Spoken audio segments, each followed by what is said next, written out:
All right, YouTube, how you doing? Welcome back to the channel. It is Wednesday, October 30th. Got an 11-game NBA slate to dive into in today's video. Like we always do, I'm going to dive into each and every one of these games. I'm going to give you my lean on the side. I'll give you my lean on the total. We'll talk about any other plays like player props that we like within the game as well. But as always, guys, if you do want to fade me, all of my final plays will be listed for free in the pinned comment, so make sure to keep an eye on the pinned comment. In terms of last night, oops. Did I do that? A 4-0 sweep. Let's go. We have a 5-1 night, and we follow it up with a 4-0 sweep. 9-1 in our last 10 plays. We're owed another cha-ching there. I think we will take that. And also, the ride of the day comes through as well from Parlay Guru. What a night last night. He had PJ Washington over 9.5 points. That smacks. He also had Jamal Murray over 1.5 3-pointers made, but it was a little bit too juicy. So Parlay Guru had to throw out 2 ride of the days yesterday. Hit them both. Shout out. You know what? Screw it. We're going one more cha-ching on the soundboard. A 4-0 sweep from your boy and 2-0 on the ride of the day from Parlay Guru. He's now on a 2-game streak. If you guys don't know what the ride of the day is, it is simple. Just use the hashtag ride of the day or ROTD in the comments with your favorite play, and I jump on board each and every day with one person's play, giving you a shout out in the next video, win or loss. If you win like Parlay Guru has now twice in a row, we continue to ride with your play, and you can go on a little bit of a streak, and you keep getting the shout out. If you lose, we do got to talk about it, and we talk about it in the next video. You got to face the womp womp, but still, all good stuff, guys. So go ahead and drop those hashtag ride of the days in the comments. Parlay Guru, looking for your play today. Again, a reminder to everyone, we only roll with something if it is within -150, so the less juicy, the better here. But let's go ahead and dive into today's slate. Hit that like button, hit that subscribe button, absolutely smash that like button if you were riding with that 4-0 night yesterday. But let's go ahead and dive into game number 1 here. We got the Wizards taking on the Hawks. A lot of excitement to start the video, and now we talk about what I would consider somewhat close of a dog water game here. But we got Washington, 4.5-point dogs at home, taking on the Hawks here. The total sitting at 233. I've seen some 233.5s out there, but Washington 1-2 to start the year. Atlanta 2-2. These two teams just played, 2 nights ago, right? And Washington actually ends up winning that one 121 to 119. I think with these early on sort of little 2-game series, I'm going to continue to do what we did with the Spurs and the Rockets. I'm going to lean towards Atlanta here, minus the points. I do think that they are the better team, and they're coming off of a loss to this team, providing Washington with its only win of the season. So I think Atlanta bounces back. Am I that big on it? Am I that, eager to go and bet this one? Not necessarily. There's tons of injuries on the Atlanta side of things. Bogdanovich, a bunch of guys that have been out like Zeller and Krejci and Daniel. Like it's kind of a mess type of a game. So apologies to start with a game like this, but we don't pick the order of the games here. We could. We're in full control, but hey, that's neither here nor there. Give me the Hawks minus the points. In terms of the total, 233, you do have 2 fast-paced teams. So far to start the year through 4 games, the Hawks 8 in terms of pace, and then Washington 5. So I guess, between the two of them, they should be able to run. I'll lean towards the over, but again, this is not my favorite game overall, and I'm just being transparent with you guys, and I have no real player props that I'm liking in this one either. And in fact, speaking of, saying player props and whatnot, I do want to, clarify. So yesterday, we had 4 player props. That's all we rolled with. 1 same-game parlay, but it had 2 player props in it, and then 3 other player props. And people are like, where are the spread picks? Where are the total picks? I am going to go with what I think are good bets on the day. I'm not going to sit there and go, well, I have no spread picks, I need to force one, or vice versa. If we like all game picks for the day, and you're like, where's the player props? I'm not going to force anything. I hope you guys understand that. I don't consider myself this massively genius sports bettor. I'm just giving you my picks, right? Ev's NBA picks. So I'm going to bet what I think are good bets. Hopefully that makes sense. Like, I don't want you guys thinking that, oh, well, he skimped out on the spread picks or the total picks. It's like, we're going to talk about everything, but what I actually bet and what I put in the pinned comment comes down to what I do think has the best chance of hitting and what I'm rolling with my own bread. You know what I mean? So hopefully that makes a little bit of sense. We did get a couple comments yesterday being like, these are all player props. I want some money line or spread picks. Me too, but if I can't find the value, if I can't find the edge, if I can't find the confidence in it, we're not going to roll with it. So just wanted to say that. All right, next we have Cleveland taking on LA, the Lakers here. Cleveland laying 5 points at home, which I do think is a fair number. That total is sitting at 225. We'll start with the spread here. I am still, I keep saying it, I am big on this Cleveland team. They're now 4-0. They dug deep and got that win against New York, even though when they were losing at times during that game. Now, the only thing that I will say, and I mentioned it when we talked about Cleveland versus New York a couple days ago, right? This Cavs team I'm big on. But to start the year, they haven't really played anyone tough. Now, New York, I give them credit for, but prior to that, it was Toronto, Detroit, Washington. So this is still one of their first sort of tests of the year. And you have the Lakers on the road, who now have only played one road game and lost it against the Suns.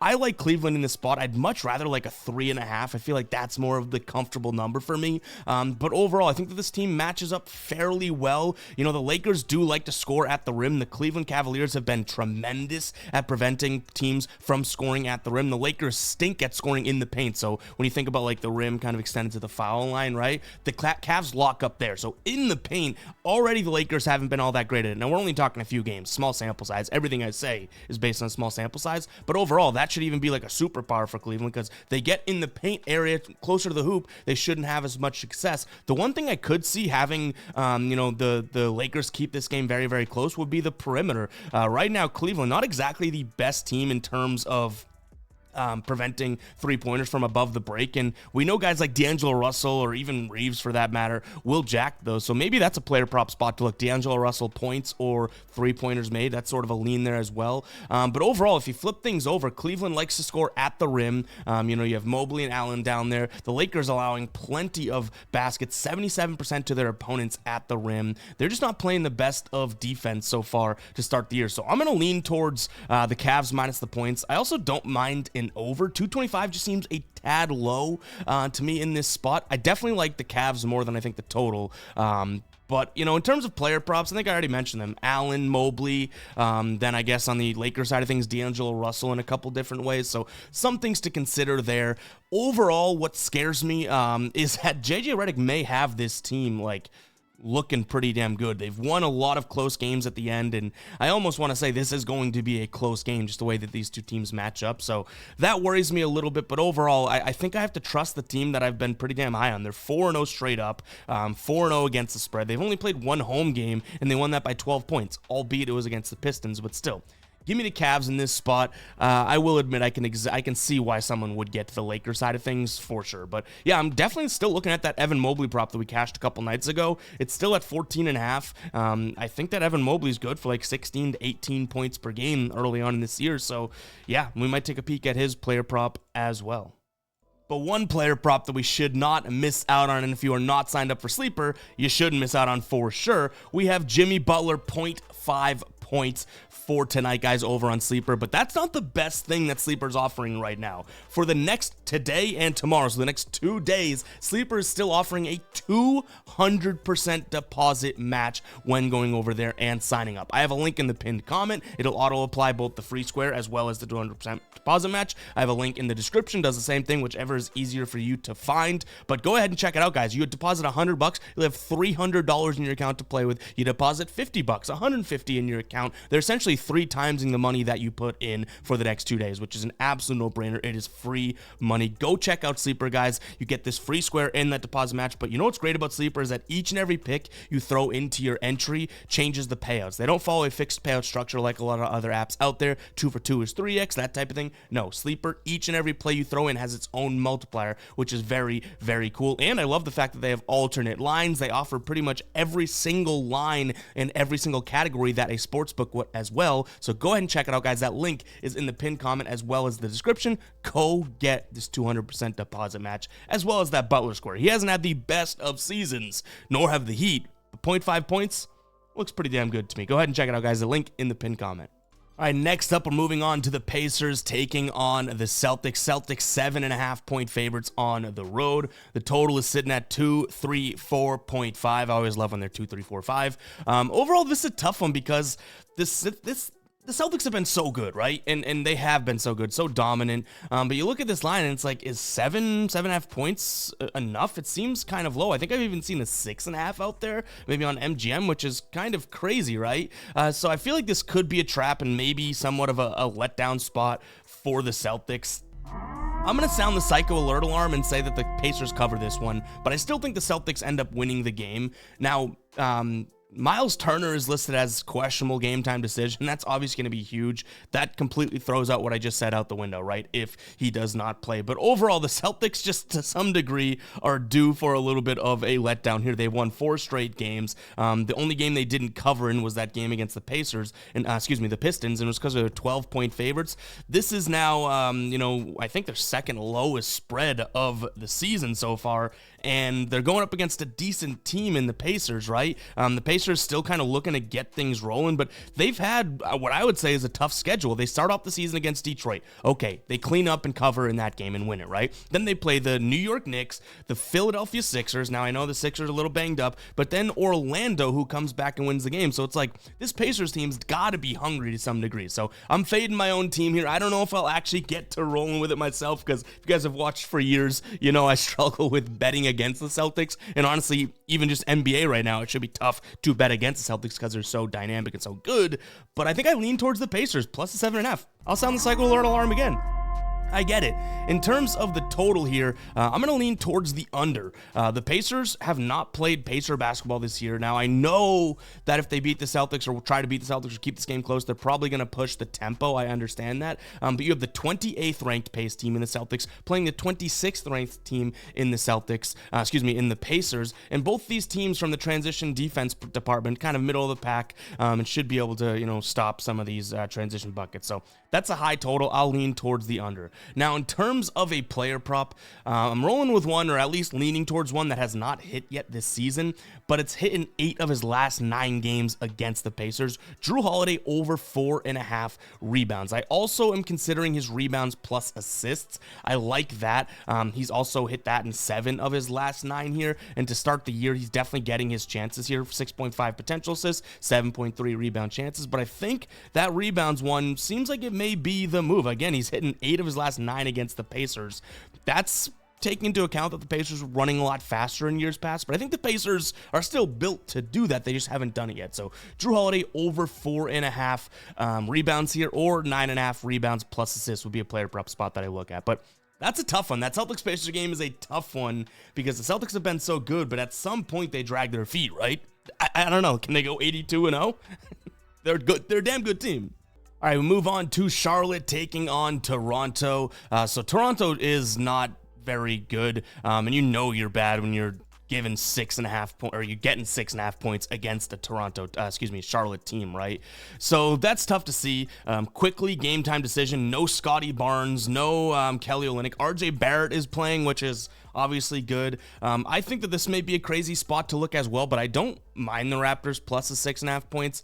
This is still, not a very good Charlotte team. You know what I mean? In terms of how they played this year, they did come back and beat Houston night 1, but then the next 2 games kind of went according to plan, right? Atlanta beats them, Miami beats them, and Toronto, though no Scotty Barnes, a bunch of those guys injured, I still don't really have much faith in Charlotte laying 6.5 points. Do they win the game? Whatever, sure. This is probably going to be a crappy, low-scoring, 2-point affair. You know what I mean? But 6.5 points is 6.5 points, and I don't know if the Charlotte team has a sort of pull-away potential. Now, they do have some, obviously, young studs, right? LaMelo Ball, even Miles Bridges, if we consider him young, but Brendan Miller, no-go here, right? Mark Williams also out. So there are some injuries on the Charlotte side of things that I do think impact them as well. So I'm going to lean towards Toronto plus the 6.5 points.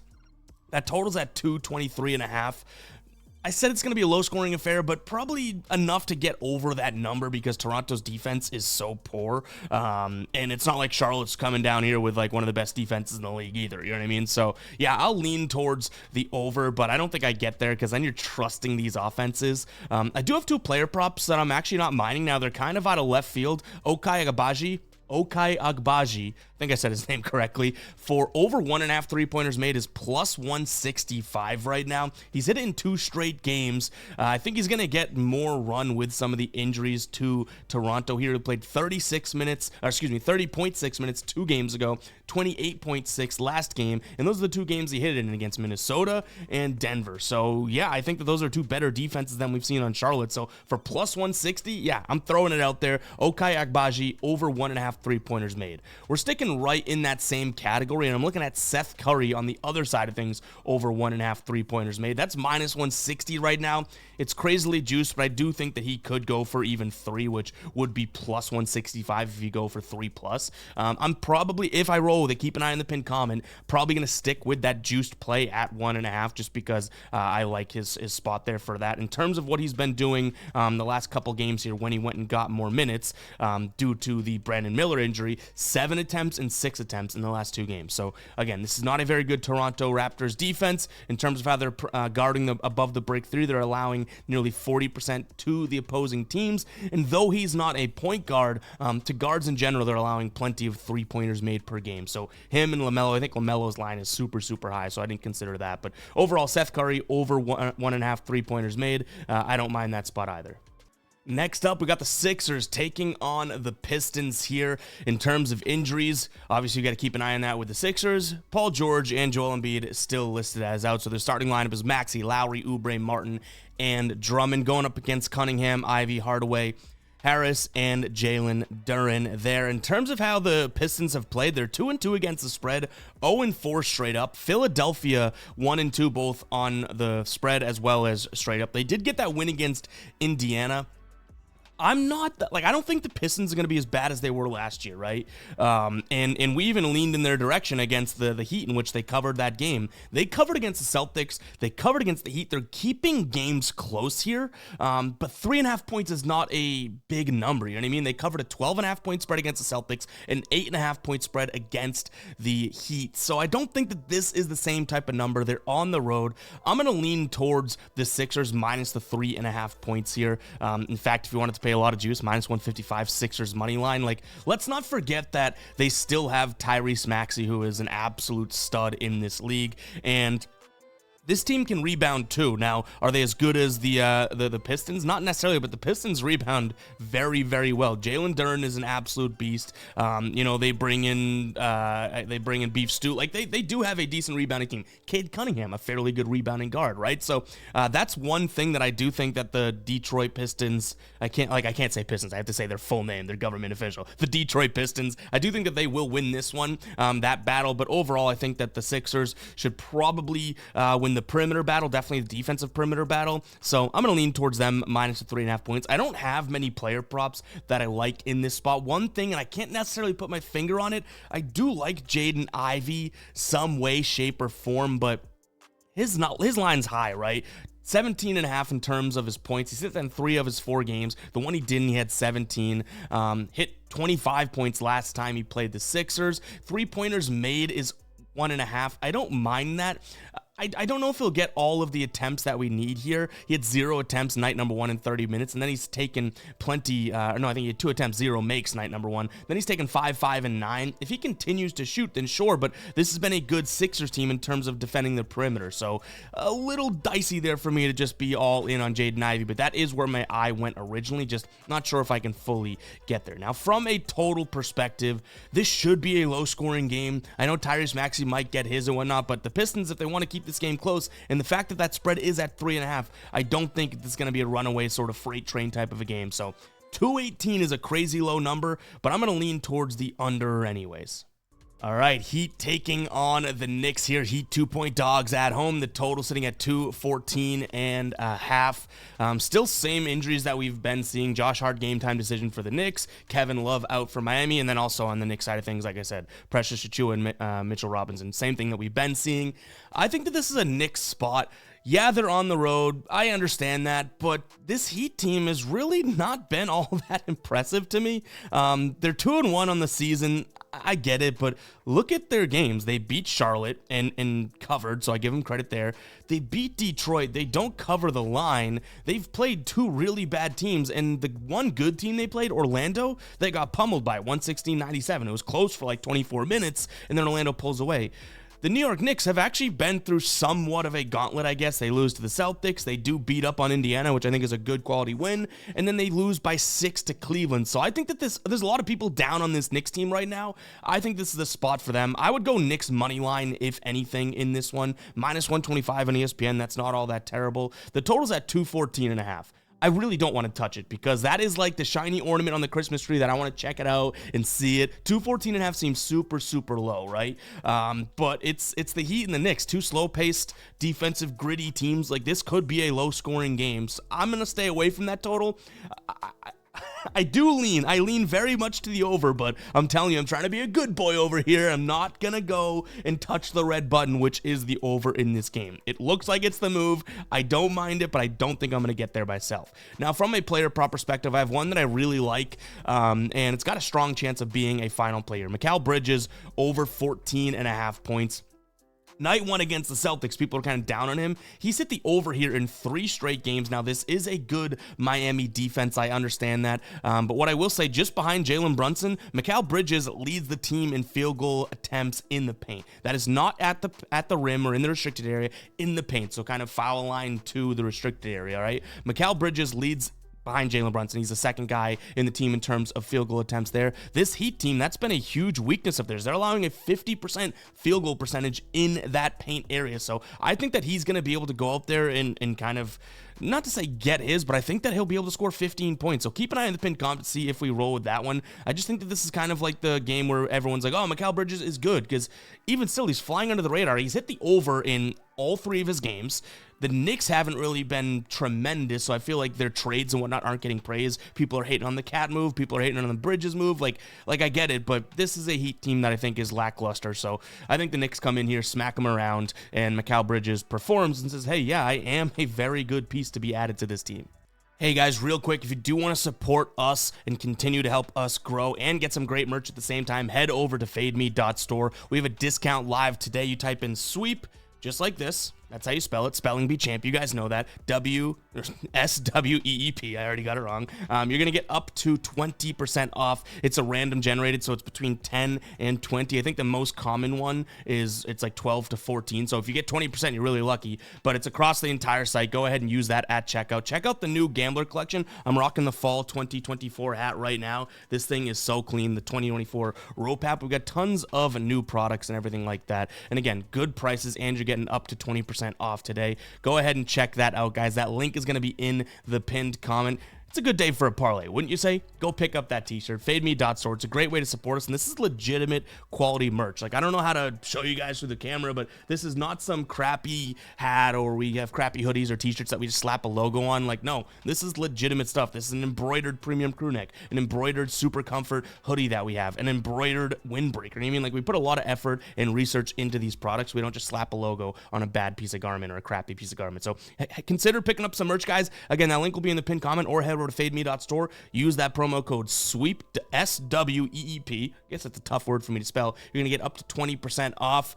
Most likely, I think like 50% of them are between 12 and 14%. It's just randomly generated when you type it in. So go ahead and check it out, guys. Link in the pinned comment. Support what we're doing here. It's great merch. It's always fun to have some gambling and betting merch, guys, while you're watching the games. Just a little bit some fun stuff out there, but it literally is great product. So go ahead and check it out.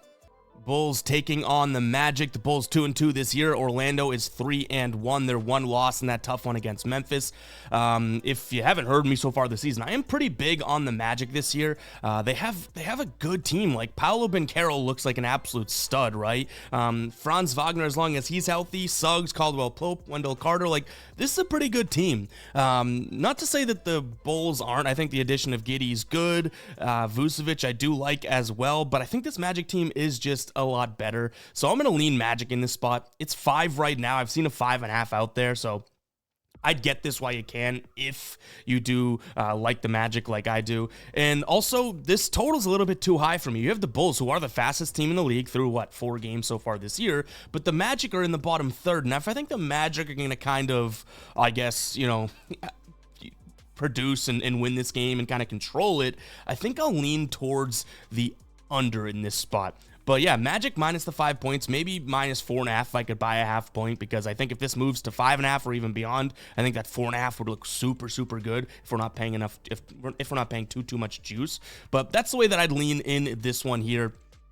I could see someone getting to the Bulls at home so far. They're yet to get a home win, which early on in the year, maybe I'm crazy, right? They're 0, at home they are, let's see, I have it up in front of me. They lost to the Thunder at home, right? So I look at this one and I'm like, okay, well, to me, every team's like eager to get their win or whatnot. If you don't have a home win, I feel like your next home game is you're more likely, especially early on in the year, more likely to get that first home win. So I understand that overall. I could see why someone gets to the Bulls, but to me, it's almost like, with the exception in the starting lineup, with the exception of maybe you look at Zach LaVine or even Kobe White. I said Kobe White's probably a better example here. You look at Kobe White against Caldwell Pope, like that may be the only offensive upgrade that the Bulls have. I was gonna say LaVine over Wagner, and I think that that's probably still true, but Suggs, I'd take him offensively over Giddey. Banchero, now that I look at it, Vucevic, I'm almost talking myself into a freaking Bulls pick. I can't do it. I still like the Magic. I'm sticking with my gut, but the more I'm looking into this, we have all these Magic notes, and then all of a sudden I'm looking into it real time as we're doing the video, and I'm like, the Bulls have a chance here. It's +5. 4.5 would be the number for the Magic or pass for me. Total leaning towards the under, and then no player props that I'm loving. I'm sticking to my guns here. You guys are seeing a potential betting mental breakdown here, but I'm being strong. I'm being strong. I love the last time that happened, I think it was in a football video. Someone commented, wow, this guy can't even make up his mind in his own video. And it's like, I mean, yeah, what am I not? I'm not able to see some more numbers and look at more names and change my mind. It's like, yeah, I could edit this out, but I'll keep it in there. I mean, it proves that it's a tough game to break down and a tough game to pick, and kind of gives validity to both sides. So I don't mind in videos if I'm like, oh, I like this team, I like team A, and then all of a sudden I'm like, but I could totally see team B. Isn't that like the definition of sports betting? If you're sitting at the bar with a buddy, you start talking about a reason why you like it, and then all of a sudden he starts selling you, and you're kind of like, another round, bartender. I think I might be flipping sides. All right, this is a gross one. We got the Grizz taking on the Nets. The Nets coming off an overtime game against Denver last night, so they are on a back-to-back here. Memphis is patiently waiting. Memphis so far, though, hasn't looked like they've fully clicked. They beat Utah in that game, night number 1, and it looks a lot closer. Lauri Markkanen hit a big shot at the end that had a backdoor cover for the Jazz, but realistically, Memphis was winning that game. They lose to Houston by, was it like 20, 30 points, something like that. Orlando, they beat Orlando, which is such a quality win, and then they keep it close with Chicago. So it's like I'm still trying to put the pieces together as to how good or where this Memphis team ranks. They do have a ton of injuries. Vince Williams still out, Kennard still out, Gigi Jackson still out, and then you have Zach Edey game time decision, John Morant game time decision. So a ton of injuries on their side. On Brooklyn side of things, Bogdanovich still out, Claxton now out on the second night of a back-to-back. You have Ben Simmons still out as well. So tons of injuries. It's just a messy one. In fact, the spread and total there are a little messed up. Let's see if we can fix that. Ready? That is probably going to look so bad, but hey, we'll roll with it. But overall, I'd probably stick away from this game. That number is way too high. It tells me that the books are pretty confident in Memphis and that Ja is probably going to play, right? So I guess I'll lean towards that, but I don't think you're going to catch me pulling the trigger on it. The total sitting at 225. I would not be surprised if Memphis runs. They're the second fastest paced team in the league so far to start the year. And Brooklyn's coming off an overtime game. They might be tired, so Memphis may get the easiest of baskets in transition. So I'll lean towards the over here. And then I'm kind of caught off in some player props here. Nothing major. Desmond Bane was one of my favorite plays of the year so far. We cashed that last game. I don't see the same opportunity this game with him or anyone else kind of on Memphis, so I'll probably end up sticking away from player props here. Now, this one should be a better game, I guess, but still, I don't see as much betting value in it as I would like. So the Thunder, 13-point favorites here at home. The total is sitting at 221.5, which immediately you think, okay, let me lean towards the over in this one, but this San Antonio team has not been playing all that fast, and, you know, they've cashed more unders than overs this season, and so has OKC, even though OKC has been playing fast, so even that's not like a light up the Christmas tree, let's roll with the over here. So I'm going to lean towards San Antonio to keep this one close. Do I think that they are, you know, a good enough team to win this game?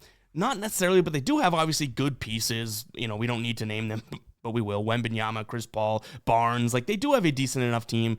Trey Jones is out for them. That's a decent backup point guard, right? We know that they're still dealing with the injuries of Devin Vassell. OKC, no Hartenstein. They shouldn't have Jalen Williams either, so I guess that's stuff that's all worth noting.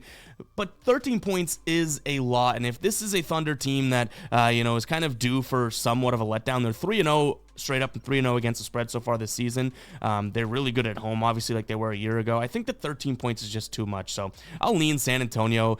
They should win the rebounding war, which is a great thing. They're actually the more efficient offense so far this season as well, and then points allowed in the paint, they should be a decent at that as well. So there are three reasons why I think that they could keep it close, because we know how much OKC likes to score in the paint. San Antonio should not allow that all that much. You know what I mean? So that's how I'd play it. And also, they've been good against point guards to start the year.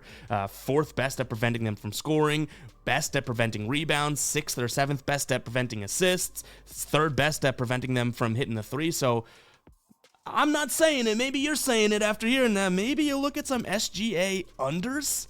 I know it's kind of crazy, but that's a guy that likes to score at the rim. Wemby's going to be down there. I know I'll look like an absolute idiot when he goes and has a historical game, but I'm just saying the San Antonio team actually hasn't been terrible at preventing guards from doing all those stats. And for what it's worth, SGA, 3 of his last 4 games, he's stayed under his PRA line against the Spurs team. I'm just saying, I don't think that I have the cojones. I'm telling you right now, I'm probably going to wimp out. I don't think I have the cojones to pull the trigger on that because he's so damn good. But the numbers aren't saying the opposite. The numbers are agreeing with me. All right, we had this matchup last night. We got Golden State taking on the Pelicans. Golden State 2.5-point favorites, total at 220.5. I've already said it multiple times about these games in which they either play, twice in 3 nights or like this one, 2 back-to-back games against one another. I'm going to lean in the opposite direction. Now, Herb Jones is out. That's obviously a huge defensive issue for this Pelicans team. Andrew Wiggins also out there for Golden State, it looks like. I'm going to lean towards the Pelicans to cover this number. Yesterday, we had Brandon Ingram. That was our favorite play over points and assists, and he covered it alone in points. I think he dropped, 30, right? I don't mind that again, but are we getting a little bit too greedy, like doing the same thing and expecting the same result after it just happened? Like, I'm not exactly sure, so I still like Brandon Ingram to have a decent game here. One thing that I will say, and I'm trying to find the lines, we don't have many lines out as of right now, but I like Buddy Hield. I like Brandon Ingram. Those are names I'd look at, but because of the injuries and sort of the starting lineups getting shuffled here, we don't have lines for those guys. So keep an eye on the pinned comment. Buddy Hield was awesome last night. I don't see any reason why that would not continue, especially with Herb Jones out. I don't think McCollum, Ingram, are going to be guys that can really stop him, right? So, or Alvarado. I'm going to lean towards Buddy Hield and Brandon Ingram both have good nights. We'll see how it goes, but I'm flipping it. I'm going Pelicans on the spread. I think that's the way we leaned yesterday. I couldn't necessarily get there, and I'm glad we didn't. In theory, this Golden State team should be better, but, they stepped up in Steph's absence last night, but there were multiple times. They went 6 minutes at one point without, I don't know if it was 6, maybe 4, without scoring, and that's a damning thing in my mind. So to me, I think that they did step up. I think that the Pelicans bounce back today, though. And again, it's just my early season strategy of when these two teams play each other at the same time, and or twice in 3 days or in back-to-back nights. I'm just gonna pick them to split because both teams are fired up and that type of thing. So maybe it's not the best betting strategy, but it's been working out so far. So give me the Pelicans, total at 220.5. It's tough. I'll lean towards the over. We saw obviously a decent amount of points last night, and I think that maybe the score could even flip tonight. So it'll hit the over if that's the case. So I'll lean in that direction, but you could probably hear it in my voice. We got this game right last night. We had one play in it, and it was Brandon Ingram. I don't know if I want to get too greedy and act like we're geniuses about this matchup. All right, last game of the night. We got the Clips taking on the Blazers in this one. Clippers 8.5-point favorites. The total's way down at 214.5. So it's super, super low. We do have a Portland team that has a win on the season, and it was against the Pelicans after they lost to the Pelicans the night prior, 2 nights prior. So a little, reinforcement of my theory there. But this Pelicans team, now that I'm saying it out loud, has had a lot of those games in which they play the same team within the next 2 nights. Interesting. Clippers coming off of a win against Golden State. They beat Denver. They're 2-1 on the season. Their only loss was against Phoenix. But the Clippers now back at home. In Portland so far yet to get a road win this year. That 8.5 points is a big number, but I almost think that it's a little too big. So I'm like half-heartedly leaning towards the Blazers here.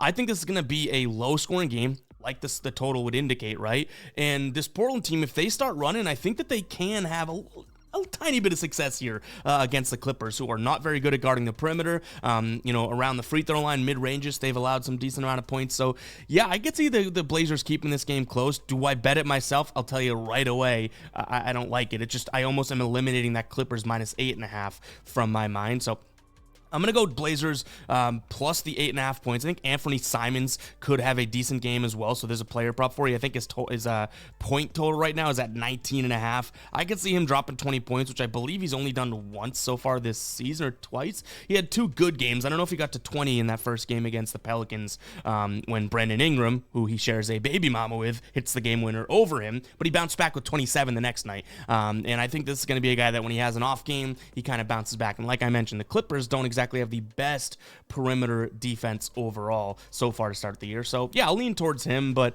it's crazy. We'll sound the cycle alert alarm. Give me Blazers plus the points and under 214. I think this could be a very, very low scoring game, which is why I kind of want 8.5 points in my pocket. But I'm just being transparent with you guys. I don't think I get there myself. I know a lot of people get grumpy when I'm like, hey, I'm going to lean this direction, but I don't think I bet it. It's like, why'd you talk about it? Because we like talking about sports. Shove it, you know what I mean? But guys, that is going to wrap it up for today's show. If you made it this far into the video, it was a long one. Go ahead and comment 35. I appreciate the hell out of you if you stuck with me this long. Seriously, I know I talk about it in a lot of videos, but 35 minutes of your day spent with this dummy with a camera and a microphone, I can't take that for granted. That is awesome. That is amazing, and I do truly appreciate it. So if you made it this far, comment 35, and I'll catch you guys in the next one, all right? Peace out.